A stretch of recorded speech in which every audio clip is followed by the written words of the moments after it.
Far, far away, across thousands of light years, near the bright red star Antares, there is a planet that people know almost nothing about. On that planet, among warm copper-red seas and singing mists, live amazing creatures, the Feathertails. Feathertails don't look like fish, nor birds, nor humans, and yet they look a bit like all of them at once. They have an almost human body, large clear eyes, slender arms with long fingers, and instead of legs, a beautiful wide tail, similar to a bird's wing.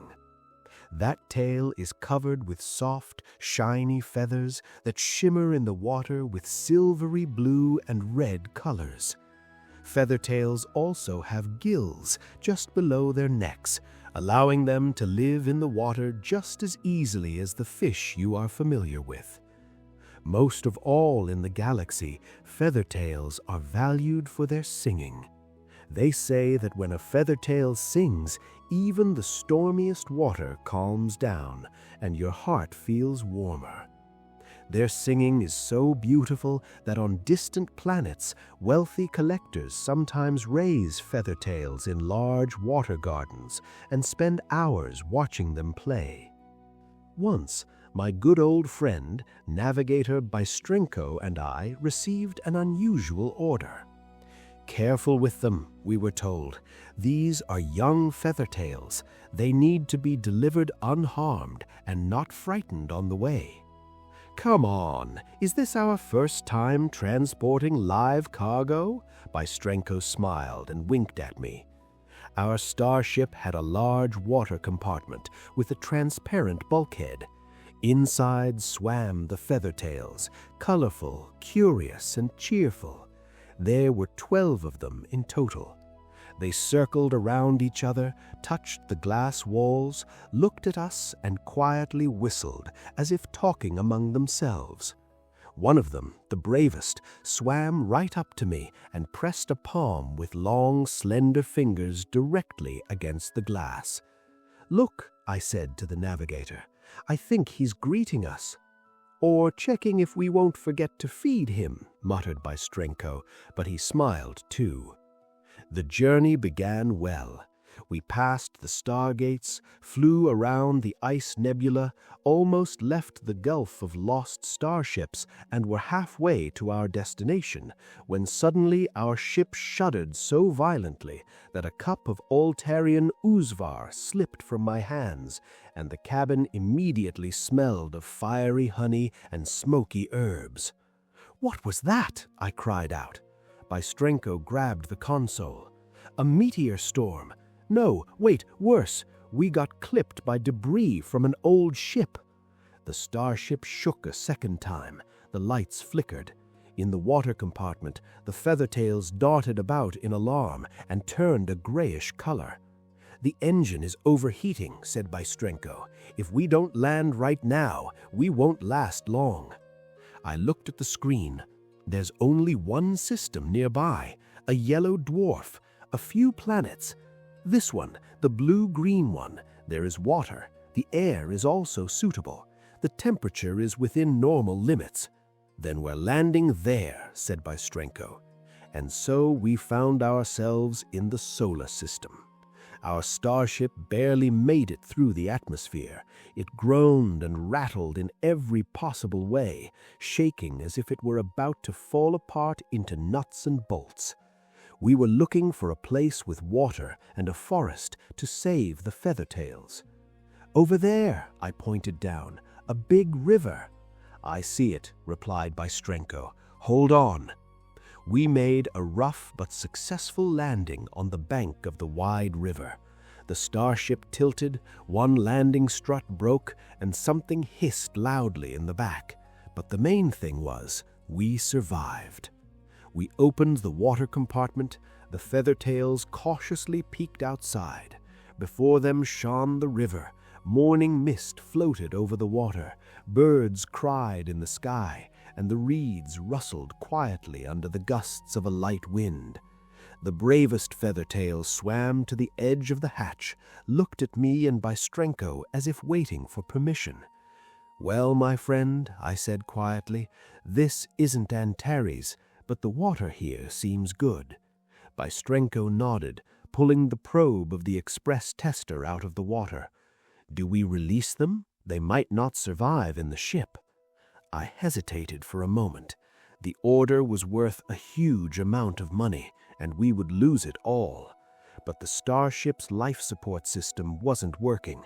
By keeping the Feathertails on board, we would be risking their lives. So there was only one right decision, and we released them into the river. Much later, after many years, we found out that it was the Dnipro. At first, the Feathertails swam right nearby. They derved, looked around, touched the reeds, and marveled at the fish. And then suddenly all 12 gathered in a circle and began to sing. I will never forget that song. The water turned silver from the sun's reflections. The wind died down. The birds suddenly fell silent. Even Bystrenko, whose heart seemed harder than the starship's hull, sniffled and looked away. "Wow," was all he whispered, wiping his eye with his palm. The Feathertails waved their winged tails at us and swam downstream. We fixed the starship for several weeks. In our free time we fished, sat by the flyer in the evenings, and sang songs to the moonlute. And every evening when the sun hid behind the horizon, a familiar song drifted from the river, as if answering us. Sometimes we heard splashes, sometimes we saw shadows in the reeds, and once the same brave Feathertail appeared near the bank. He left a shiny river shell, probably as a keepsake, and disappeared into the water again. When the starship finally started working, it was time for us to fly on. But the story didn't end there. Years passed. The Feathertails got used to Earth's rivers, lakes, and seas. They learned to live in the new waters, hide in deep bays, and sing so that only those with a kind heart could hear them. Some swam to the Black Sea, some to other rivers, and some even reached the oceans. People sometimes saw strange figures in the water, like a human, but with a winged tail and silvery feathers. They heard singing over the river in the evenings. They found strange shells, smooth, shiny feathers on the bank, or saw someone diving quickly under the water in the mist. And then people began to make up legends. Someone would say, "These are water spirits." Someone would whisper, "These are river mafkas." And someone would say, "Why, those are mermaids." And that is how tales of mermaids appeared on Earth.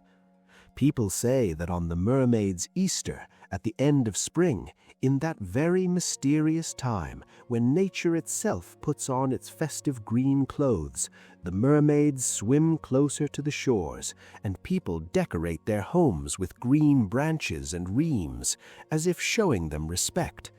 Maybe that's exactly why the Feathertails liked Earth so much, because we believe in miracles. Only people still don't know that the mermaids, or mavkas, are actually Feathertails from a distant planet orbiting Antares, where the sky glows with a soft red-gold radiance and the water has a magical copper color. Are they intelligent? There are still arguments about this here. Some would say they are wise and understand everything. Others would argue that Feathertails are simply kind, playful, and curious like kittens.